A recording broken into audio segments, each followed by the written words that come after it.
Muy bien, hermanos. Luego vamos a platicar un poquito. Permítanme explicar algunas cosas muy importantes del curso de los libros históricos y después platicamos de sus trabajos y también si tienen alguna inquietud o pregunta, ¿no? Muy bien. Vamos a hacer una introducción a esto, que ustedes también ya lo leyeron en el material, pero necesitamos hacer siempre una retroalimentación al respecto. Los libros históricos complementan la historia contenida en el Pentateuco. Si nos quedáramos solamente con el Pentateuco, por ejemplo, ¿qué es lo que sucedió de ahí hasta entrar al periodo intertestamentario y luego cuando llegáramos al Nuevo Testamento no entenderíamos muchas cosas que el Nuevo Testamento trata? Entonces es importante estos libros históricos porque complementan lo que tenemos en el Pentateuco, la posesión de la tierra prometida, por ejemplo, hasta la restauración. En otras palabras, los libros históricos comprenden la parte más extensa del Antiguo Testamento. Por lo que el periodo histórico es de unos 1000 años desde la conquista de Canaán al mando de Josué, para el 1400 a.C. hasta la reedificación de las murallas y el templo de Jerusalén después del cautiverio, alrededor del año 400 a.C. De ahí ya estaría iniciándose el periodo intertestamentario, que también toma unos 400 años para otra vez entrar al Nuevo Testamento. Los libros históricos hacen comprensibles algunos salmos, libros proféticos, por supuesto, y también el Nuevo Testamento, ¿no? En el caso de los profetas, obviamente que tampoco pudiésemos entender su contexto histórico a menos que vayamos a los libros históricos para entender qué estaba pasando cuando ellos amonestaron al pueblo en ciertas ocasiones. Dicho sea de paso, el ministerio de los profetas entra en escena porque en contexto los libros históricos nos están poniendo una monarquía completamente divorciada de el pacto, de los principios dados por Moisés en la ley y de lo que el Señor realmente quería para su pueblo. Así que se entiende mejor el mensaje de los profetas cuando estudiamos los libros proféticos. Respecto al Nuevo Testamento, también los libros históricos iluminan las verdades del Nuevo Testamento. Por ejemplo, el Señor Jesucristo, predicando en Nazaret, se comparó a sí mismo con los profetas Elías y Eliseo. Entonces, por medio de los libros históricos sabemos quién era Elías y Eliseo. Entonces, estamos relacionados o familiarizados cuando nos topamos con estos nombres o estos temas en el Nuevo Testamento. ¿No es cierto? Así señala el Señor entonces que un profeta es rechazado en su propio país, porque esa ha sido la experiencia de los profetas en el Antiguo Testamento. El autor de la carta a los hebreos también menciona en el capítulo 11 algunos héroes de la fe, entre los cuales aparecen muchos personajes, de los cuales se relata en los libros históricos. Hay que aclarar aquí, el autor de los hebreos no es Pablo. En uno de los trabajos encontré que alguien dijo ahí que Pablo era autor de los hebreos. No, hermanos, no es Pablo autor de los hebreos. Hasta un tiempo de la historia se creyó que era Pablo, pero hoy 100% seguros de que no es Pablo. Hay varias razones. La razón más fuerte es el estilo que tiene Hebreos. Por si acaso, el estilo de Hebreos, el griego de Hebreos, es el mejor que tenemos en todo el Nuevo Testamento. Esto viene de un autor muy pulido, muy culto. Algunos creen que podría haber sido Apolos el autor o incluso Orígenes, pero Orígenes estaría todavía bastante tarde en la historia. Es autor anónimo, ¿no? No sabemos. También Santiago menciona al profeta Elías como un hombre de fe y de oración.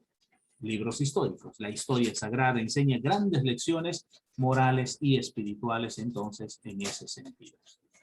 Se manifiesta el carácter personal de Dios en su trato con su pueblo escogido, atributos de Dios, cualidades de Dios. El concepto de Dios no es una idea abstracta en los libros históricos. El concepto de Dios es presente. El concepto de Dios está ahí interviniendo. Es decir, ellos saben y definen que Dios es parte de su historia y Dios es parte de su vida personal y comunitaria.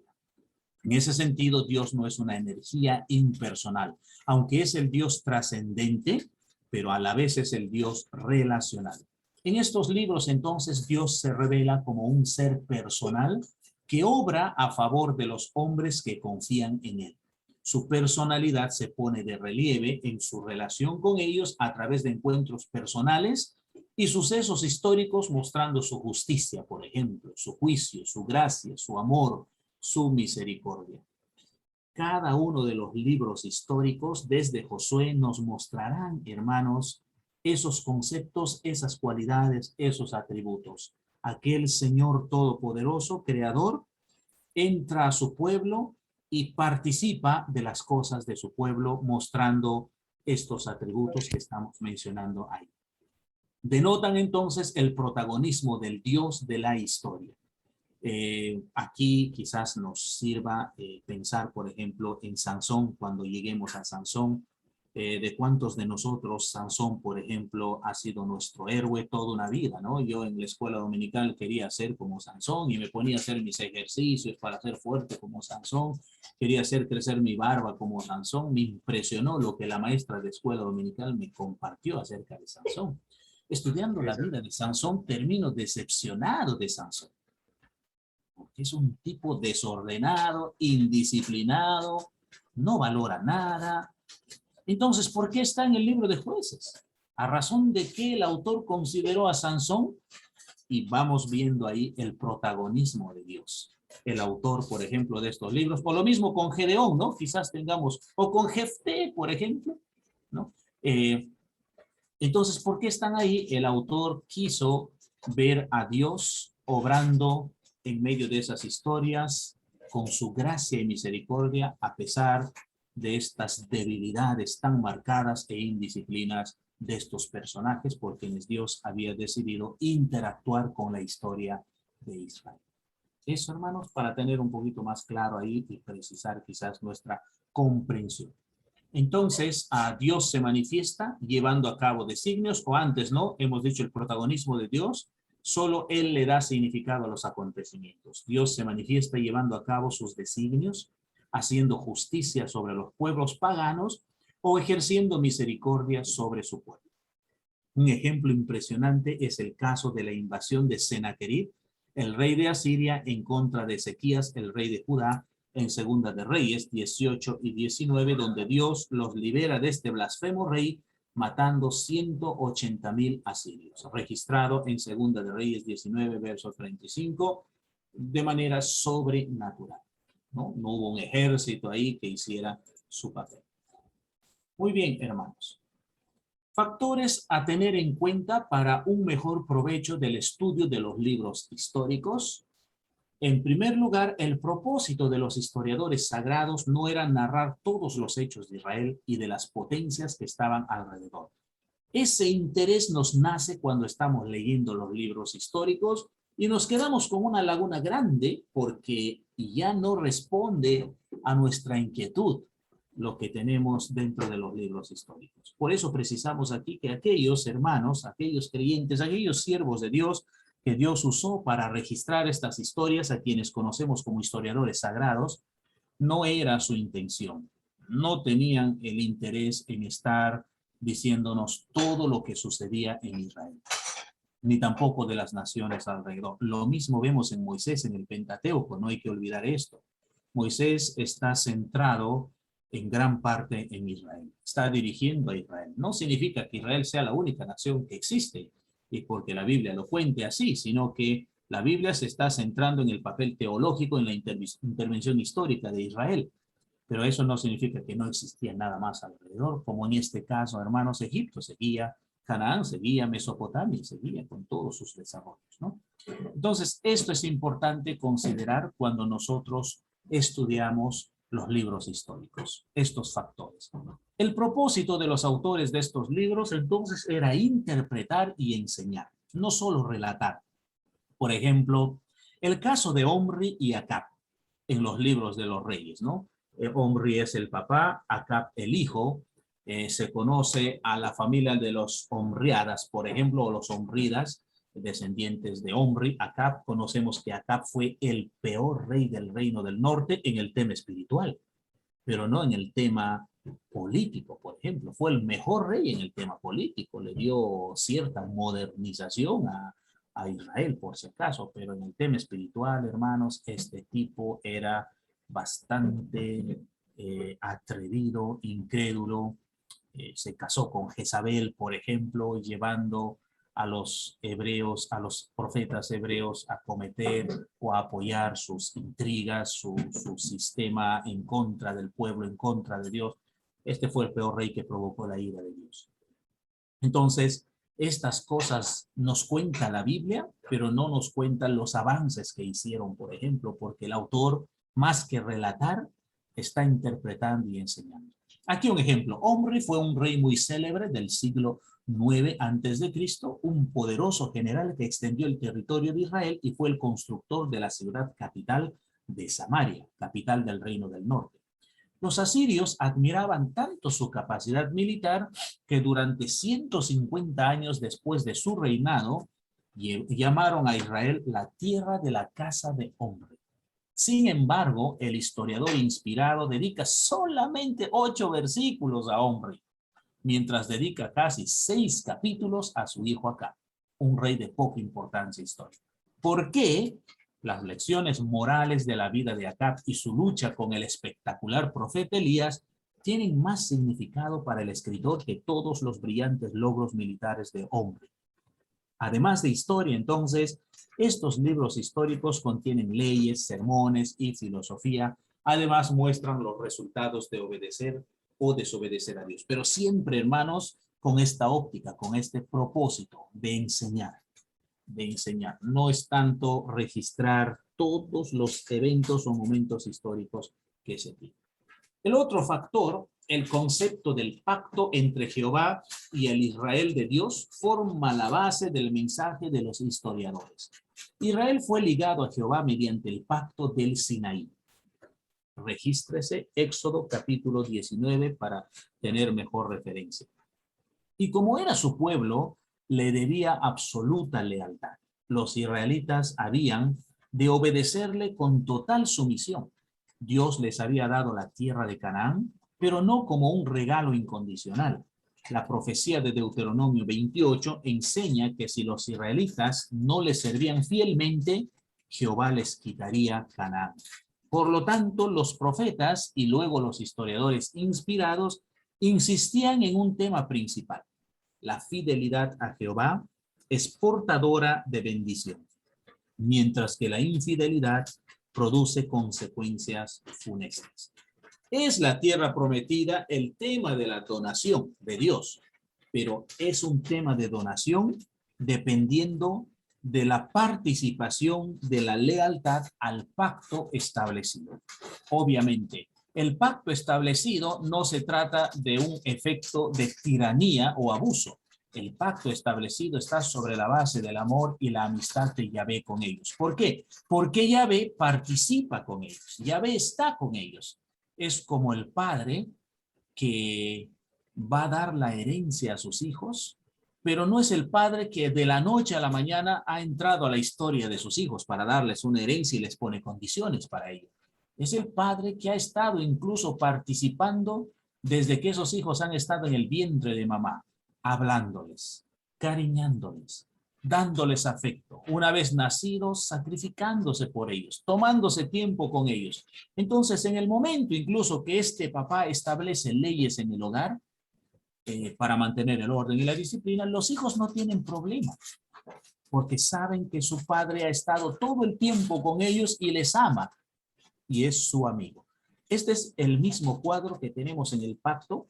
Una de las cosas que puede ayudar para entender mejor el tema del pacto en el Antiguo Testamento, hermanos, es el tema de la amistad, el amor de Yahvé, la participación de Yahvé en la historia de ellos. Entonces, por eso es que Israel no tiene problemas en que Dios siente las bases de la ley y que el pacto sea el elemento de juicio para que hereden la tierra, para que vivan bien, para que tengan salud, para que se cumpla todo lo que Dios ha dicho. De hecho, entonces, los escritores sagrados de los libros históricos otra vez señalarán como un punto importante el pacto. Mensaje que también estará presente en los profetas. Entonces, factores a tener en cuenta, hermanos, para un mensaje provechoso del estudio de los libros históricos. El propósito no ha sido narrar todos los detalles, sino considerar, pues, interpretación, enseñanza para ellos y el tema del pacto aquí, ¿no? Importante esas dos cosas. Segundo, el nombre y contenido de los libros históricos aquí también es fundamental. ¿A qué llamamos libros históricos? Es importante. ¿Por qué se llama así en todo caso? Aunque el Pentateuco también relata sobre la historia de los patriarcas, por ejemplo, tenemos historia y hasta llegar a Canaán. El énfasis del Pentateuco, más que historia, se concentra en la legislación que Dios entregó a su pueblo. Actualmente llamamos libros históricos a los 12 libros comprendidos entre Josué y Esther. Sin embargo, es interesante conocer que la clasificación de los libros de la Biblia no siempre ha sido la que conocemos actualmente. Así que esto no es sagrado, o quizás canonizado. Esto puede ir incluso moviéndose. La disposición de los libros del Antiguo Testamento ha sido un asunto de desarrollo histórico. Vemos en el anexo que más adelante les voy a presentar. En la Biblia hebrea moderna, por ejemplo, los 5 libros de la ley están seguidos por 6 libros llamados profetas anteriores, donde está Josué, Jueces, Primera y Segunda de Samuel y Primera y Segunda de Reyes, y 15 libros llamados profetas posteriores, desde Isaías hasta Malaquías. Finalmente, los hebreos clasificaban la última sección como los escritos o agiógrafos, Salmos, Job, Proverbios, Ruth, Cantar de los Cantares, Lamentaciones, Esther, Daniel, Esdras, Nehemías y Primera y Segunda de Crónicas. Los judíos tienen Esdras, Nehemías como un solo libro, así como Crónicas, como Samuel y como Reyes. El orden de los libros entonces era algo irrelevante, sin mucha importancia en la antigüedad, ya que los libros consistían en rollos o pergaminos sueltos que no estaban compilados en forma de libro o códice, sino hasta el siglo II de la era cristiana. En ese momento, los libros requerían cierto orden para su encuadernación y ahí surgen las distintas divisiones. Básicamente, nosotros mencionaremos las dos clasificaciones más conocidas. Una es la división judía y otra es la que conocemos nosotros actualmente. Esta es la división judía, hermanos, que se hace en base a Lucas 24, 27 y 44. Tenemos los primeros 5 libros de la ley o la Torá, y Jesús menciona, ¿no? Hace esta mención, la ley de Moisés, los profetas y los salmos, dice él, ¿no? O los escritos, para referirse al Tanaj.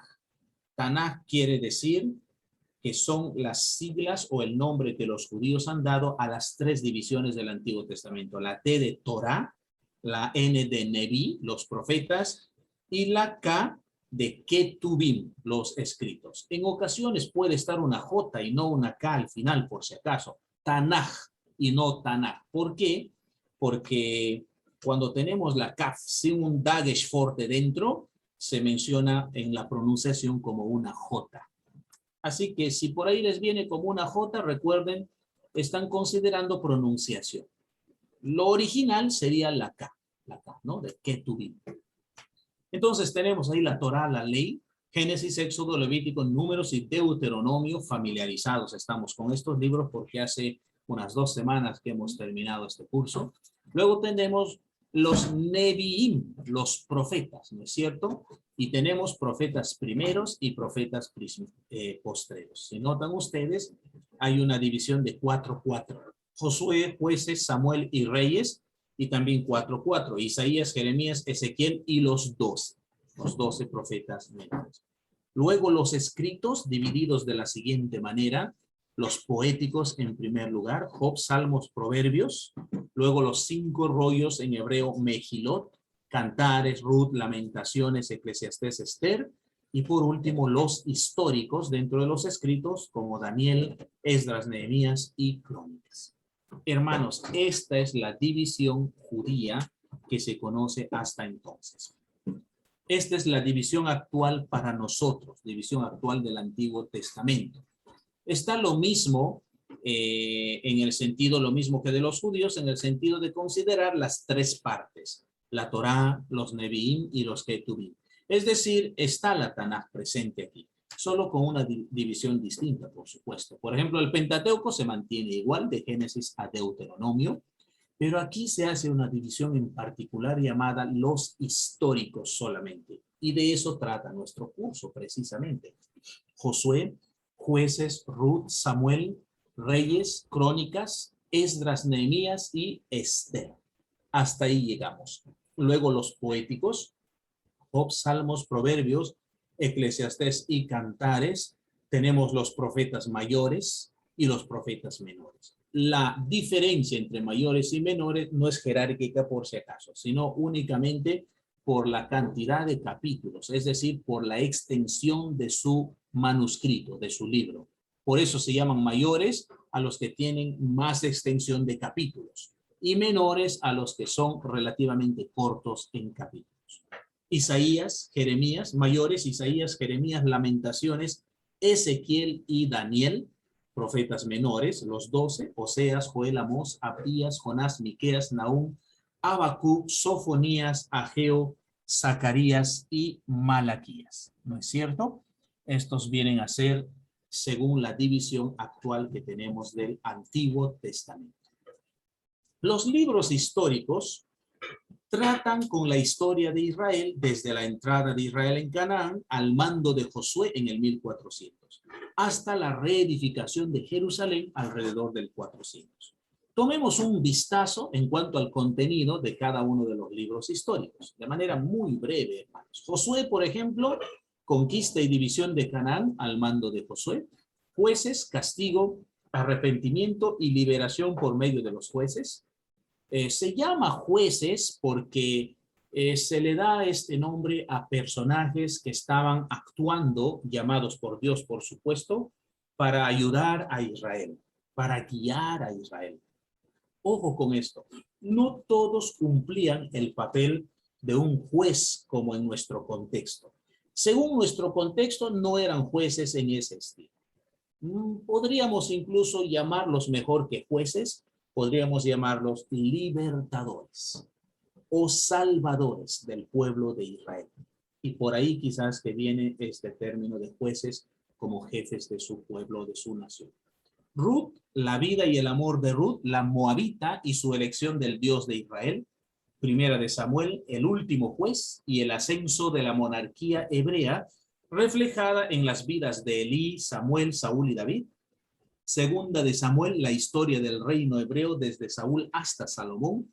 Primero de Reyes, la historia del reino unido bajo Salomón y del reino dividido hasta Acaz en el norte y Josafat en el sur. Segunda de Reyes, la historia del reino dividido desde la muerte de Acaz y Josafat hasta la cautividad de Israel y Judá. Primera de Crónicas, el reinado de David y su preparación para la construcción del templo. Es un paralelo de Segunda de Samuel, pero con un punto de vista sacerdotal o distinto, para decirlo así, y narra solo lo bueno de David, incluyendo el relato de su muerte.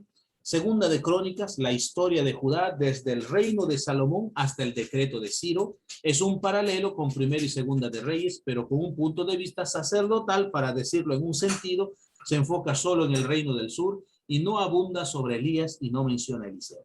Esdras, restauración de Judá y Jerusalén después de la cautividad de Babilonia. Perdón, hermanos, se pasó aquí.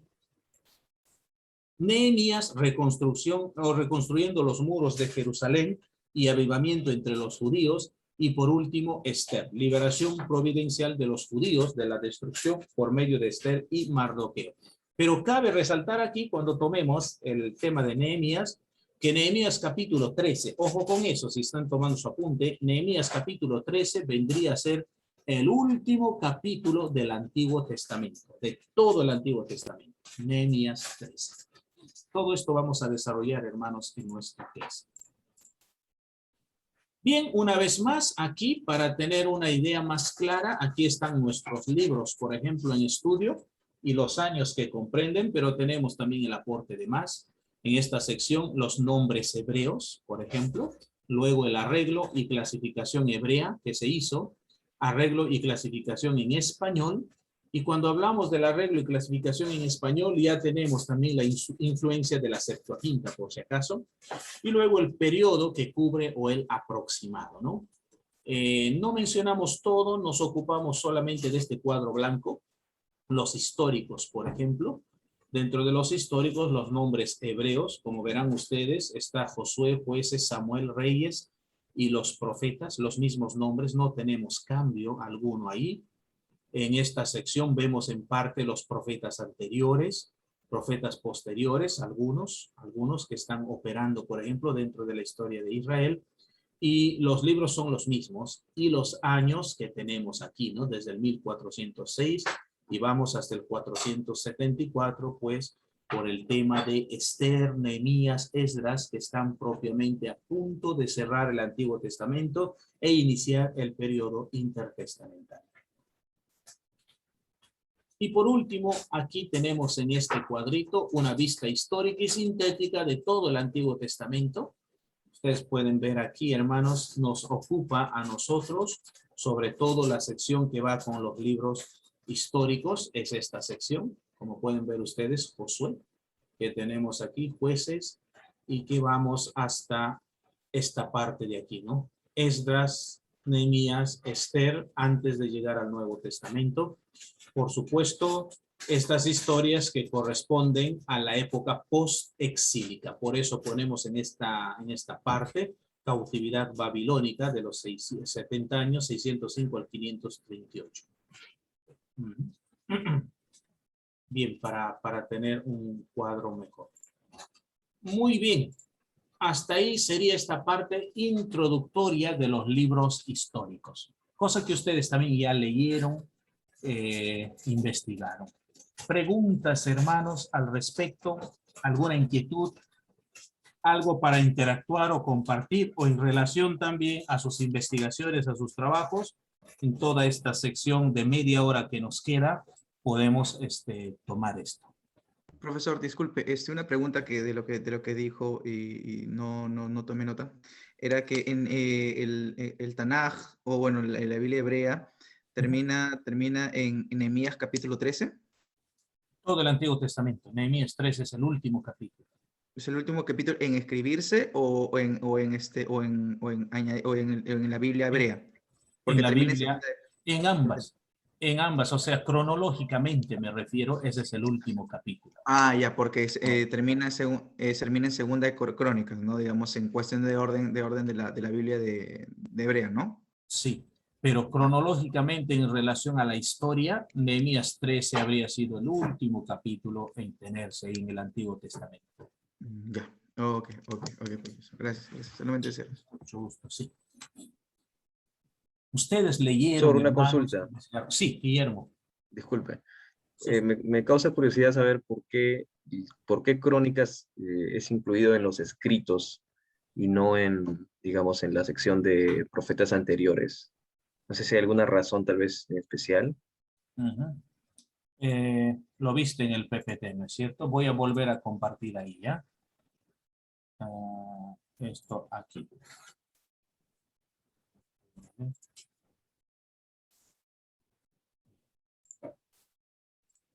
Te refieres a esto, ¿no? Primera y segunda de Crónicas, ¿no, Guillermo? Sí, porque digamos que uno, bueno, lee tantos Samuel, Reyes y Crónicas y, digamos, prácticamente es como que tienen aparentemente un mismo estilo, ¿no? A primera vista, digamos, pero tal vez hay particularidades que uno no ha podido ver, al menos yo, que lo coloque en esta sección. Si tenemos, por ejemplo, la Biblia hebrea, si no tienen al alcance ustedes, ¿no? Bueno, yo ya lo tengo en la caja. En la Biblia hebrea eso es lo que encontramos también, ¿no? Según este orden. Ahora, ¿por qué está ahí dentro de esta sección de los escritos? Precisamente los judíos han querido dejar al final en este orden. Tienen la ley, tienen los profetas y llaman los escritos. Así han hecho su división, así los han ordenado. Hay que recordar que eran pergaminos y papiros en forma de rollos. Todavía aquí no se tiene el formato libro o códice, por ejemplo.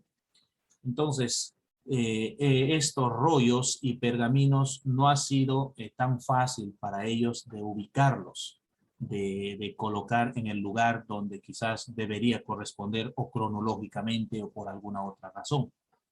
Así que esta forma de dividir, como explicábamos anteriormente, es irrelevante en sí porque no considera el tema cronológico, por ejemplo. Hay algunos libros que son más antiguos que otros según los órdenes que tenemos aquí, o el orden que tenemos aquí, como en el otro también que viene después de este PPT. Crónicas resume la historia de Israel desde Génesis hasta el final, hasta Esdras, Nehemías.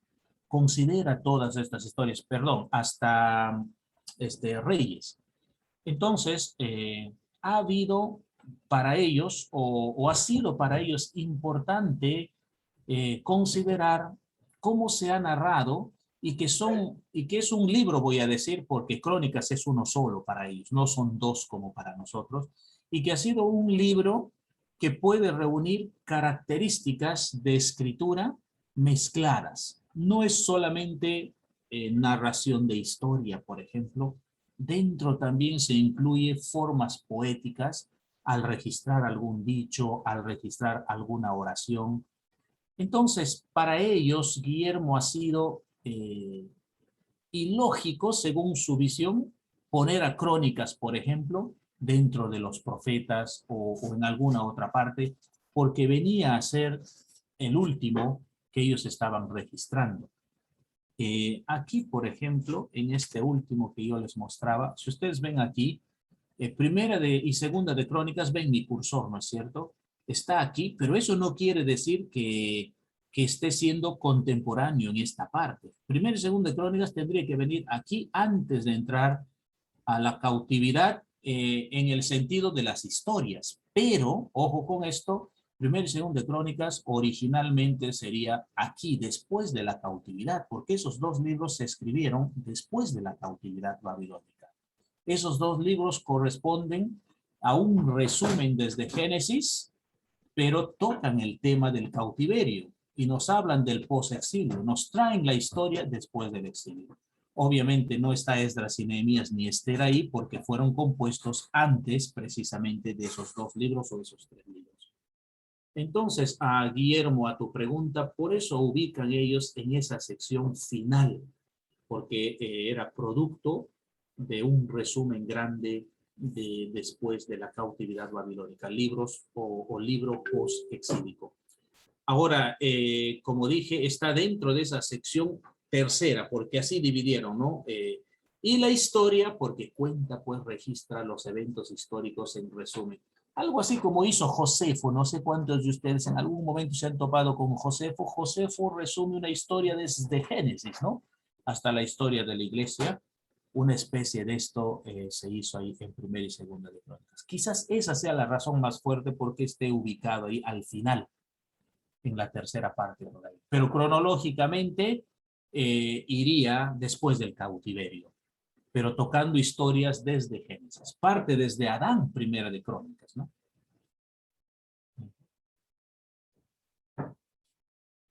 Muy bien, hermanos. Interesante. Sí, Gracias. sí, eso llama la atención rápidamente, ¿no?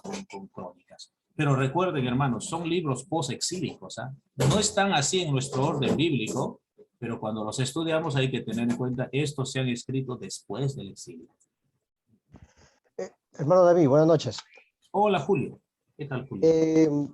Bueno, me surgen algunas preguntas. Una es, claro, hay divisiones distintas desde el punto de vista de los judíos y desde el punto de vista ya, si decirlo así, ya de los cristianos.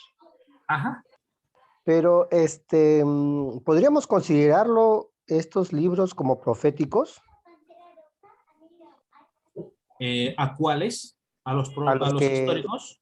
Así es. Ajá, muy bien. Esa es tu primera pregunta. ¿Respondo de una vez o quieres hacer la segunda? Ya, la siguiente dijiste es... que tenías más preguntas, ¿no? Así, la siguiente es, mirando la salvación, ¿cómo es que podríamos entenderlo? Porque claro, siempre mencionamos que no ha habido dos formas de salvar nos revela la Biblia. Hay una sola forma y que es por la fe.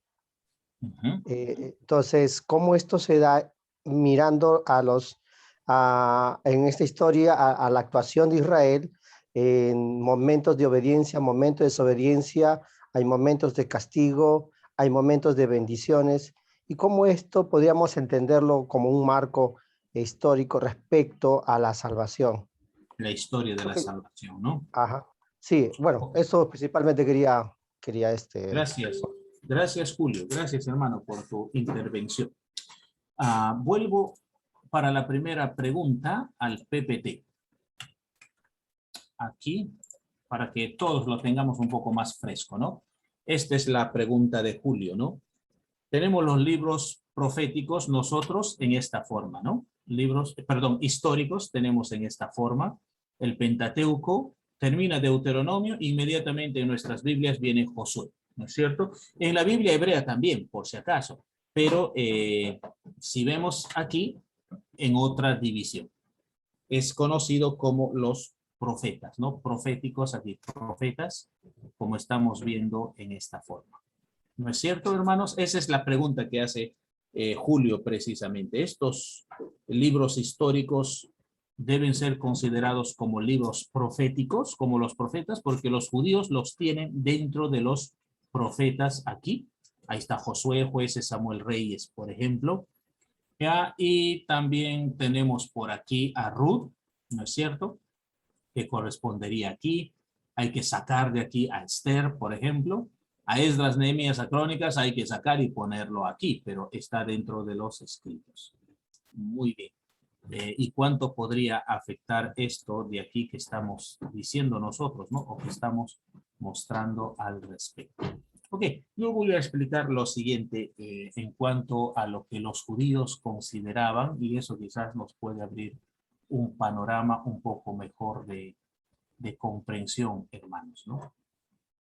A ver, para los judíos es interesante que su comprensión de lo que es profecía, por ejemplo, ¿no? O profético, es muy amplio. No es, bueno, si uno está educado teológicamente o conoce esa parte, quizás podemos decir sí es muy parecido, pero no es el común denominador. No estamos acostumbrados a ver el tema profético de manera amplia. Estamos acostumbrados a saber que profeta es profeta, alguien que dice algo y se cumplirá. Lo dice en nombre de Dios, por supuesto. No me estoy refiriendo a los profetas que han entrado en el mundo moderno diciendo cualquier cosa, ¿no? Ahora, en ese sentido, es interesante, en su primer discurso, Pedro, después de Pentecostés, por ejemplo, dice, para David, que es el rey, dice, como nuestro profeta David. Y hasta ahí nunca hemos sabido que David era profeta. Ni siquiera se dice que David era profeta antes. Pero ahí, en su primer discurso, Pedro dice, David el profeta, ¿no? En ese sentido, Julio, la amplitud del concepto hebreo de profeta tiene que ver con un concepto claro para ellos. ¿Quién era un profeta? Aquel que había sido levantado por Dios y llamado por Dios para ser portador de la palabra de Dios y de todo el consejo de Dios. No solamente de alguien que tocaba temas predictivos por ahí y que se tenían que cumplir, por ejemplo, sino dentro de la comprensión judía era todo el consejo de Dios. El profeta recibía de diferentes formas toda esta información para comunicar. Por ejemplo, si nosotros vemos a Isaías como profeta y vemos a Abraham como profeta, y también lo dice, que Abraham es profeta, porque dice ahí frente a Abimelech, él orará a favor de ti y toda tu gente sanará, porque has tocado un profeta. Abraham es profeta. Pero si tenemos aquí a Isaías, por ejemplo, ¿no? Y a Abraham, el tema profético es distinto. Isaías sí es llamado para dar un mensaje preciso y específico. Abraham no es llamado para dar un mensaje preciso y específico. Abraham es llamado para fundar una nación, para levantar una nación que obedezca al Señor. Entonces, en ese sentido, cuando ellos hacen su división, consideran también a los autores que han enseñado, comunicado, juzgado, liberado, actuado, consideran como portadores de la palabra de Dios, embajadores de Dios. En ese sentido, Julio, los libros históricos que tenemos ahí clasificados por ellos, también vienen a ser libros proféticos. Consideran historia y consideran profecía. Por ejemplo, para un judío, Josué es un libro profético. ¿Por qué? Porque Josué entra, participa con su pueblo, recibe revelación de Dios. Estaré contigo como estuve con Moisés, y Josué guía, ayuda. Sobre todo es un guerrero, pero Josué enseña, a pesar de ser guerrero. Da todo un mensaje. Yo en mi casa serviremos al Señor, esto no se duda. Y si queremos la tierra prometida, seamos obedientes. Comunica el mismo mensaje de Moisés. Moisés también profeta, ¿no? Entonces, pero ¿por qué se ha llevado a Josué o Jueces para nosotros más que profético y ubicarlo en histórico? Porque se deja ver eso. Tenemos todo un desarrollo histórico con ellos. Por ejemplo, Josué está narrando el proyecto de la conquista y Jueces nos está explicando la vida en Canaán. ¿Cómo va? Ojo, con la tercera generación, porque en Jueces ya estamos con la tercera generación. En Josué estamos con la segunda, que viene desde Números 26. Y eso va hasta Jueces 2. En Jueces 2 ya entra la tercera generación y el libro se encarga de narrar esas historias, esos sucesos. Pero dentro de esos sucesos encontramos a un Jefté, por ejemplo, encontramos a un Gedeón que hacen ver como mensajes proféticos, como un papel profético. Entonces, es por la amplitud de comprensión, Julio, que encontramos esta división y que nosotros no negamos que hay ahí actividad profética, un ministerio profético de parte de ellos, se enseñan, dicen, pero a la vez podemos ver que es más relatar, es más narrativo, es más histórico. Entonces, cuando tú preguntas, ¿no? ¿Se puede considerar? Sí se puede considerar en la amplitud de comprensión de lo que era el profetismo para Israel. En cuanto al tema de la salvación, por ejemplo, ¿no? Que tú tocas, el tema de la salvación por fe, ¿cómo se puede ver en medio de un círculo vicioso? Y quizás el libro de Jueces nos presenta mejor ese círculo vicioso. Por ejemplo, encontramos en ese círculo vicioso, en primer lugar, podríamos decir, ¿qué cosa? En primer lugar aparece pecado, podríamos decir así en resumen, pecado. Israel peca, ya están en la tierra prometida, en Canaán peca, ¿no es cierto? De alguna otra manera peca, se mete en problemas donde viven. Ok, abandonan el pacto, abandonan al Señor. Ante esto, el Señor levanta, y es como levantar un profeta. Noten el mismo procedimiento, la misma metodología que levanta Isaías a Jeremías en otro contexto, levanta un libertador. Por ejemplo, encontramos ahí en Jueces a Od, a una profetisa, también encontramos una mujer que levanta Jefté, Gedeón, Sansón, y tenemos a varios. Tenemos algunos que solamente un solo versículo dice de ellos. Vamos a tocarlos también en nuestras clases. Pero ¿qué hace? Dios levanta. ¿Ya? En ese proceso de levantar, antes quizás de levantar, me pasé. Pecado, inmediatamente opresión, como juicio, como castigo. Pecan y viene el castigo. Son oprimidos 40 años, 20 años, 80 años son oprimidos. Entonces el pueblo entra a un clamor, clama. Ahí podemos ver, mi estimado Julio, fe. Fe. El pueblo clama, eleva sus plegarias. En respuesta a las plegarias, al clamor, Dios les levanta un juez, un líder, para liberarlos.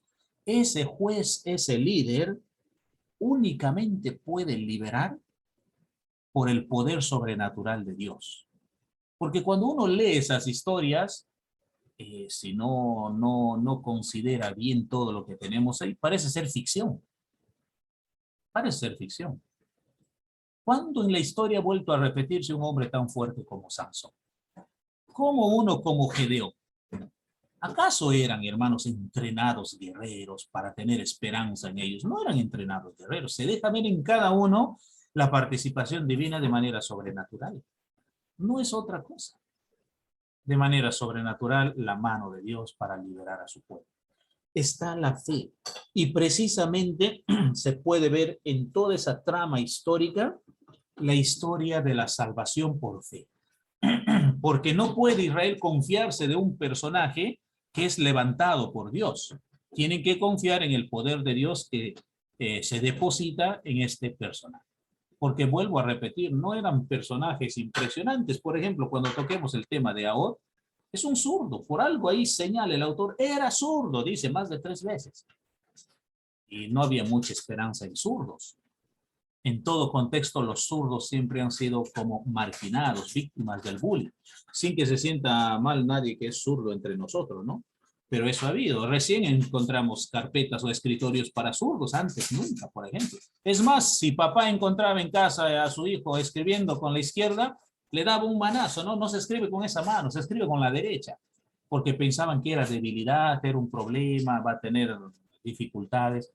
Y ahí hay un zurdo para explicarnos cómo el poder de Dios se desenvolvió en este personaje que únicamente por la fe en Dios podía operarse la salvación, la liberación. Entonces Julio sí está presente por la fe dentro de los libros históricos, a pesar del círculo vicioso, la salvación. Israel nunca ha dejado esto. Desde sus inicios, Israel mira por la fe sus victorias, mira por la fe la conquista, mira por la fe el desarrollo. No solamente una fe que para ahí en Canaán o cosas así, o la liberación, sino una fe que lleva hasta el Nuevo Testamento en el cumplimiento del Mesías. Nadie, ni en el Antiguo Testamento, se salva si no ha tenido fe en Jesucristo, judío quien sea. Muy bien, hermanos. Muy bien. ¿Alguna otra inquietud, pregunta o aporte? Nos quedan 10 minutos. ¿Cómo están con sus trabajos? ¿Se entiende lo que tienen que hacer todos? He estado revisando algunos trabajos. Os voy a explicar algo en cuanto a esto. Les estoy haciendo les estoy revisando con la Profesor David. rúbrica que tenemos. Sí, Jonathan. Sí. Antes que pueda avanzar, me parece interesante, ¿no? Los libros históricos personalmente me gustan porque todo hombre que se levantó en el pueblo de Israel, es decir, eran hombres tan débiles, pecadores, que para la salvación del pueblo no se encontraba en ellos, ¿no? No era que ellos eran los salvadores, sino que todo apunta a Cristo, ¿no? Todo apunta a Cristo. Desde el Antiguo Testamento, desde Génesis, apunta a Cristo, ¿no? Y todos ellos, hombres débiles, hombres pecadores, imposibilitados de poder salvar a ese pueblo, y cómo Dios los usaba también, ¿no? Pero todo ello les llevaba a Cristo, ¿no? A Cristo, a Cristo. Incluso Josué, un tipo de Cristo, Moisés también, pero ellos no eran los salvadores, ¿no? Y cada vez el pueblo fallaba. Dios levantaba como los jueces, ¿no? Levantaban los jueces, pero incluso hasta que estaban vivos los jueces, morían los jueces, otra vez fallaban, ¿no? Entonces, es una muestra de cómo es el corazón del hombre, ¿no? Del hombre, un hombre pecador, necesitado de Cristo, porque del pueblo de Israel, sin Cristo ellos no podían alcanzar, ¿no? la salvación. Entonces, es precioso, ¿no? Poder estudiar y recordar que aún el pueblo de Israel tenía puesta su esperanza, su confianza en el Señor. Así como nosotros, por ejemplo, no hemos conocido a Cristo ni le hemos visto, pero nuestra fe, ¿no? Apunta hacia la cruz, ¿no? Volvemos hacia Cristo. Gracias, profesor. Excelente tu aporte, Jonathan. Ana, adelante. Buenas noches a cada uno. Buenas noches, pastor. Bueno, yo tengo una curiosidad, inquietud. En los libros históricos estuve leyendo que dicen la tierra de Palestina Y bueno, en eso es mi inquietud, porque Palestina significa filisteos y considero, he estado estudiando de que los judíos o los judíos mesiánicos o los que están en Israel no consideran que se debe llamar Palestina. Entonces yo pienso que este libro, quizás deberíamos hacer un comentario, decir siempre, ¿no? De que como que está escrito como Palestina, pero ellos no consideran que está bien la palabra Palestina. Sí, ¿No? La palabra Palestina ahí es un error, hermana Ana. Lamentablemente casi todos los libros vienen así, con este nombre, porque ese es el nombre que llegaron a registrar no los judíos, sino un emperador romano que confundió a los judíos con los palestinos. Metió a todos en el mismo costal y pensaba él que todos, incluso israelitas y filisteos, todos eran de lo mismo. Entonces él se equivocó y determinó la tierra de Palestina. Pero ojo con esto, lo que está diciendo la hermana Ana, la tierra de Palestina no es correcto, porque es la tierra de Israel.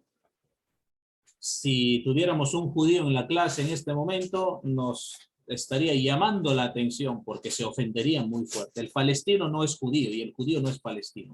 Palestinos son los filisteos, ¿de acuerdo? Únicamente los filisteos. En ese sentido, cuando encontramos en los libros el nombre de Palestina, hay que tener en mente, por favor, de que se está refiriendo a la tierra de Israel. No se está refiriendo a la sección de los filisteos. Está refiriéndose a todo Israel. Así están en los libros. Geográficamente con ese nombre se ha quedado porque es un emperador romano que puso el nombre. Así que ustedes saben que lo que hablaba el emperador era como voz de Dios, ya no cambiaba. Y se quedó así. Pero hay que tener en cuenta eso, que no es lo mismo y no se está refiriendo a lo mismo. Gracias, hermana Ana.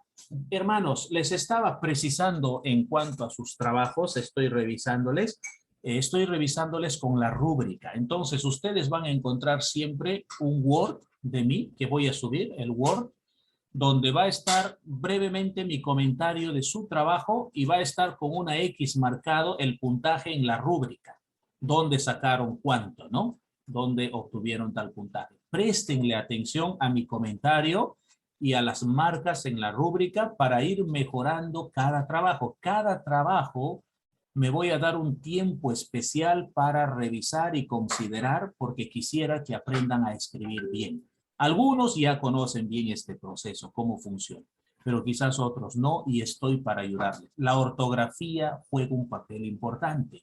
Obviamente, si hay 2 errores ortográficos, no están marcados para marcarle en la rúbrica, pero si hay 6, 7, 8, ya es una cosa seria que baja fuertemente su puntaje. Entonces les sugiero, bueno, ustedes me van a decir, profe, pero ¿cómo hago para mejorar mi ortografía al toque en libros históricos? No es el punto. Pero tienen Word, trabajen en Word y ahí les ayuda, corrijan ahí. Miren, yo les sugiero antes de subir su trabajo, otra vez revisen si está bien. Se está jugando su nota, no se olviden, no lo suban por subir. Hagan bien el repaso, se entiende bien lo que he escrito, es lo que piden el sumario, estoy haciendo otra cosa para que se ganen bien. No tengo problemas absolutamente nada de poner 100 a quien se merece 100. No tengo problemas. Yo no soy ese tipo de profe que dice 100, eso es para Dios, como si Dios va a ir al seminario, ¿no es cierto? No tengo esa idea, hermanos. El alumno que ha trabajado bien se gana 100. Y no estoy diciendo que el 100 es para el alumno que ha hecho excelente al 100%. No, no. Entiendo que estamos aprendiendo, pero hay que hacerlo bien, hay que investigar bien. Les baja puntos no trabajar bibliográficamente, ¿eh? Hay que poner las referencias bibliográficas porque sus artículos son trabajos de investigación, no se olviden. Así que en este primer trabajo que hicieron, no hay referencia bibliográfica, me está diciendo que no ha investigado. Lo ha hecho así nomás. Entonces, referencia bibliográfica. Hay que considerar, por favor, todo eso. ¿Qué otro detalle más hay? Las fallas ortográficas se los pongo ahí resaltado en amarillo en sus trabajos. Todavía no se los subo nada, estoy revisando y estoy esperando las interacciones que terminan mañana, 29, ¿no? O que empieza y al día siguiente ya se puede ir viendo todas las interacciones. Hermana Ana, me parece que tenía una pregunta, ¿o no? Sí.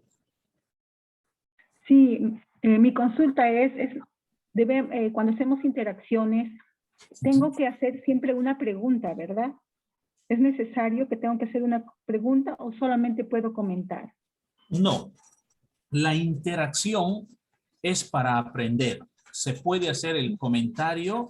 Si tiene una inquietud en relación al trabajo, se puede hacer la pregunta. Y si no, no. Pero la interacción tiene que ser bien pensadita, de acuerdo al artículo, ¿no? Que no sea, por ejemplo, hermano, le felicito, lindo su trabajo, amén, gloria a Dios, chao. No, así no. Tiene que ser una interacción académica, ¿no? Por ejemplo, ¿no? Lo que usted leyó aquí, me parece que también yo lo leí aquí, vi esto, interesante lo que comparte aquí. Y se ha puesto a pensar usted si fuera esto o lo otro. Por ejemplo, las preguntas que hicieron aquí se puede hacer en la interacción también de manera escrita. Ojo con las interacciones. Interactúen al artículo. Me explico. Diego, por ejemplo, sube un artículo, ¿de acuerdo? Y con Diego interactúan Guillermo y Yonar. Diego tiene que responder a Guillermo y Yonar, aunque él haya comentado en otra parte a Jesús, a Ana, a Rubén, a Julio. ¿Me dejo entender? Tiene que responder a la interacción de su artículo, porque eso ya nos ha pasado en otras ocasiones. Uno dice, yo ya interactué, profe, pero no veo que ha interactuado con su artículo. Sí, yo hice en otra sección. No, tiene que interactuar a su artículo. Porque en el caso de Diego, vuelvo a decir, Guillermo y Yonar están comentando su artículo, le están preguntando, le están diciendo algo y él tiene que responder a lo que dice Guillermo, a lo que dice Yonar. Ya, hermanos, no están obligados a interactuar con 5, con 7, con 10. No, no, no. Nada más con 2. Si hay más de eso, usted puede ya no decir nada. Por factor del tiempo. 2 es la clave. ¿De acuerdo? Muy bien, hermanos. ¿Alguna otra inquietud o pregunta? Temas técnicos siempre con Rubén. Rubén está para apoyarnos. Siempre nos ha dicho, ¿no? Con gusto para ayudarles. Sí, hermanos. Si ya no hay más otra cosa, entonces por aquí nos iremos quedando, ¿no es cierto? Que el Señor les bendiga, les ayude en lo que toca en esta semana. Estamos al día, creo, con las interacciones de mañana. Ya estamos al día en ese temita, ¿no? Que teníamos que alcanzarle porque empezábamos jueves. Este jueves, perdón. Bien, hermanos, que Dios les bendiga, pues nos quedamos por aquí. Hasta luego. Muchas gracias, profesor. Con mucho gusto, Gracias, hermanos. hasta luego. Gracias, profesor. Hasta luego, compañeros. Gracias, hermanos. Bendiciones. Bendiciones. Gracias, Dios le bendiga, hermano.